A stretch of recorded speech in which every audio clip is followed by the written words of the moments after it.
my name is Hannah. If you're new here, welcome. If you are not, welcome back.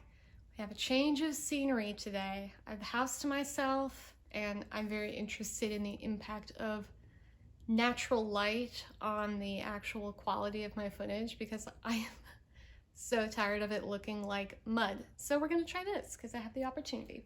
So today, the name of the game is gonna be August wrap up. Now, my last video, the anticipated adaptations video, was so much fun to make, and then I was still plagued by technical difficulties. The first hour it was posted, the first time I tried to post it, the last 3 minutes of it were just missing.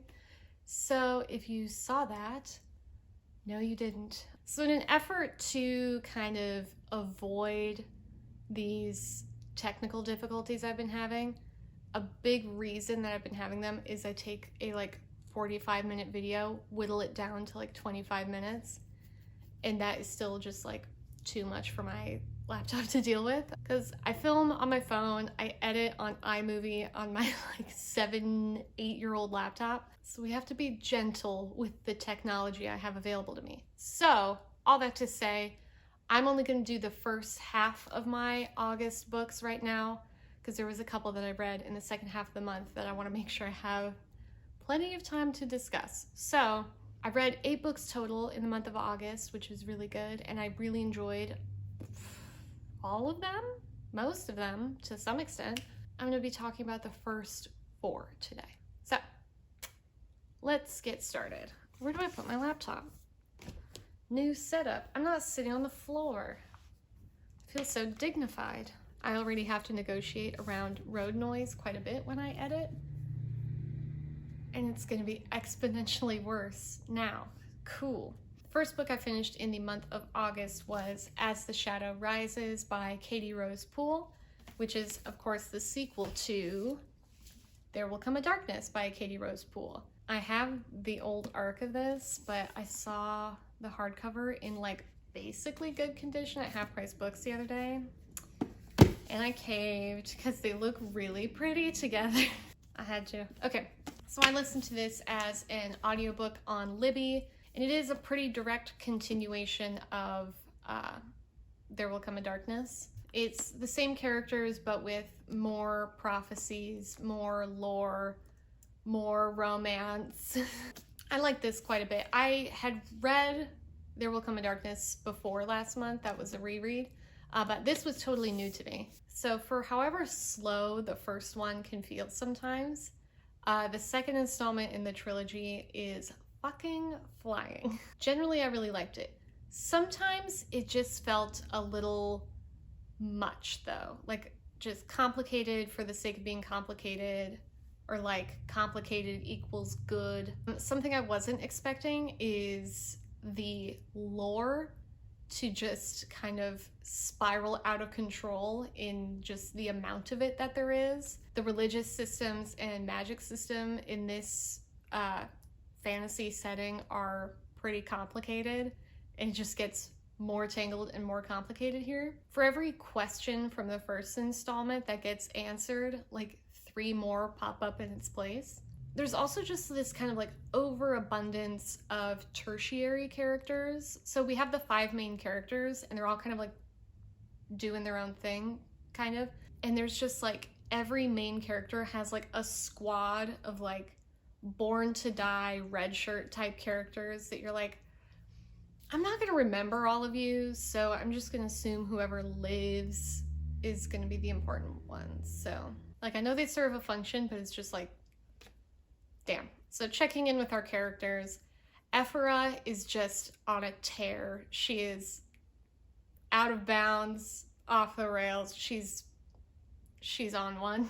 Beirut is still going through it. This girl is not allowed to have any good days ever. Jude and Anton are just really talking to each other in circles. I love tension, I love conflict, but there comes a point where I'm just are you guys gonna kiss, or what are we doing? Hassan, I made the joke last month that he's kind of boring. He's more interesting here, but sometimes it kind of feels like he is doing things because he is a main character and he should be doing things. A lot of times his actions just don't seem particularly motivated, and I think a lot of that has to do with the fact that internally there's just not much there, but it's getting better. We'll see. So yeah, this book was so fun. I'm just really enjoying this series. I'm very curious to see where it's going. The third installment, The Dying of the Light, or In the Dying of the Light, The Dying Light, something like that. That is out September 21st. So I'm probably going to just immediately read that, like, when it comes out. And then I'll have all 3 hardcovers and it'll look awesome. My next read was a reread, and that is Aristotle and Dante Discover the Secrets of the Universe by Benjamin O'Leary Syons. I reread it because the hotly anticipated, long-awaited sequel, Aristotle and Dante Dive into the Waters of the World, comes out soon. October? Yes, and I'm actually reading the arc for that right now. I have thoughts, but we'll get to that at a later date. I listened to the audiobook for this, which is actually how I read it the first time as well. And it's just really funny because the audiobook is read by Lin-Manuel Miranda, who is not, his voice doesn't scream young adult literature to me. I just kept thinking of Here Comes the Man. Hello, adult man. Like, that's, you just can't help but think like this is Lin-Manuel Miranda every time something happens. So for anyone who is not aware, this is a young adult coming of age novel about a young boy, teen boy, named Aristotle.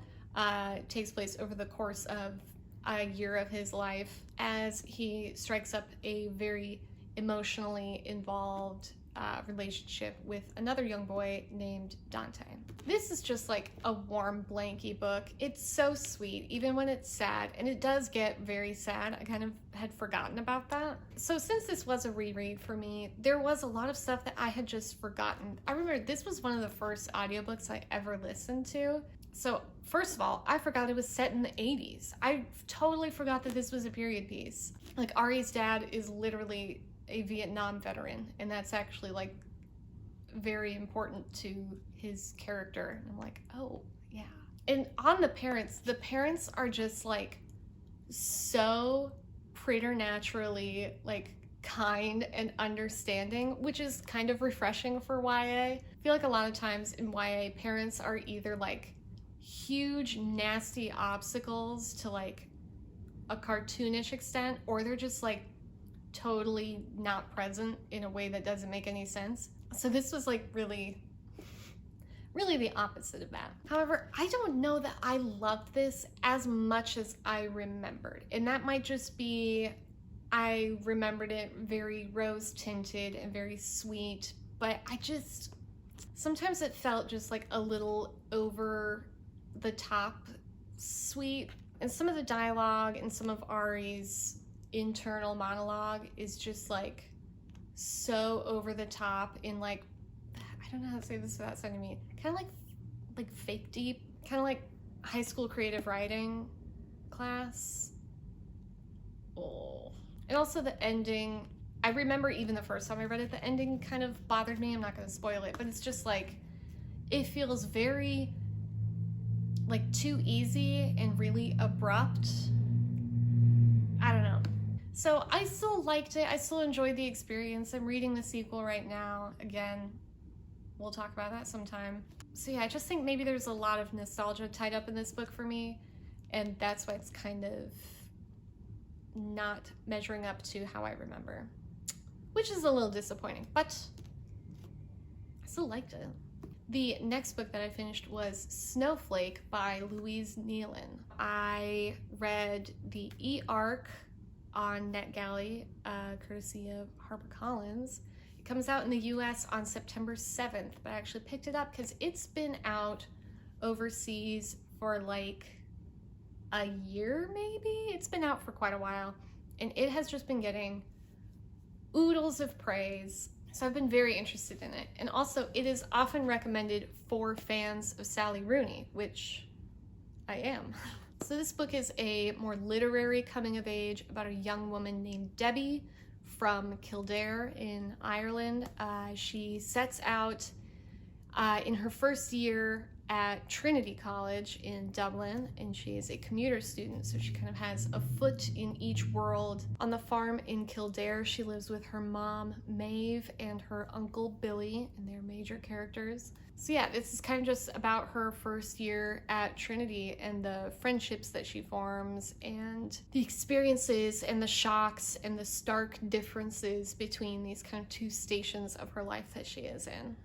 It also is really about this kind of fraught relationship that she has with her family and her family's mental health and her mental health, and how that's all kind of like knotted together. Yes, people are not joking when they say this is for Sally Rooney fans. Like, if you like that, wait till I give you this. I absolutely love this. It's about these characters who have these really like rich, really complicated, huge emotions, but just the complete inability to reckon with them or confront them at all, and certainly not express them. There's a motorcycle. Oh, it's not even a motorcycle, it's just a shitty truck. Okay. It has this really measured pacing, and peppered in are these like outbursts of like there's suddenly like a major life event that happens or something really traumatic is revisited, but they keep like trucking on because they are Irish. So yeah, I really don't have that much to say about this other than I really loved it. I think it's totally deserving of the heaps of praise that it's getting. So yes, highly recommend. I was really, really pleased by that book. The last one I'm going to talk about today is Expectation by Anna Hope. I read it physically, and Ruthie took her pound of flesh when I was asleep one night, and now the corner is missing. Thanks, Queen. Expectation is a book about these three friends in England named Kate, Hannah, and Lissa. They're in their early 30s, and their lives, or some aspect of their lives, have not gone as they expected, hence the title.